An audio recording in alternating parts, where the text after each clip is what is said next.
Oui, alors ce rapport, qui en réalité est une production annuelle transmise par le département d'État aux législateurs, vise à offrir au Congrès des États-Unis les éléments nécessaires à une forme de vérification de l'emploi fait des armes et munitions vendues par l'industrie de défense américaine à des puissances étrangères. Évidemment, dans le contexte de la guerre à Gaza, ce rapport revêt un caractère tout à fait particulier et sensible, évidemment. Il était attendu en tout début de cette semaine, mais les déclarations de Joe Biden reprochant à l'armée israélienne l'utilisation de bombes dites lourdes sur la population de Gaza a concrètement reporté la publication du dit rapport. À première vue, les reproches formulés par la Maison-Blanche à l'administration israélienne et à son armée ont également convaincu les rédacteurs du rapport non pas de l'édulcorer, mais d'y assortir une note précisant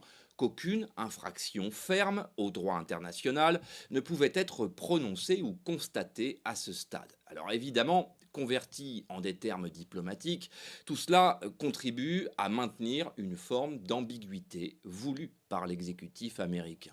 Joe Biden reproche à l'armée israélienne les pertes civiles à Gaza, reconnaît que l'origine de ces pertes est bel et bien l'emploi de bombes lourdes fournies par les États-Unis et justifie donc la suspension de la livraison de ces bombes lourdes. Ainsi, les rédacteurs du rapport, tous fonctionnaires du département d'État américain, verront leur production certes exploitée par les partisans d'un arrêt immédiat des hostilités à Gaza, mais le rapport en soi ne constitue pas une pièce qui pourrait être par exemple versée à une procédure pénale relevant du droit international. En tout cas, pas à ce stade, dit justement le département d'État. Enfin, on notera que le document est rendu disponible à 17 h, heure de Washington, un vendredi soir, c'est-à-dire le moment idéal pour atténuer, voire annuler les réactions de parlementaires qui sont déjà partis en week-end depuis quelques heures.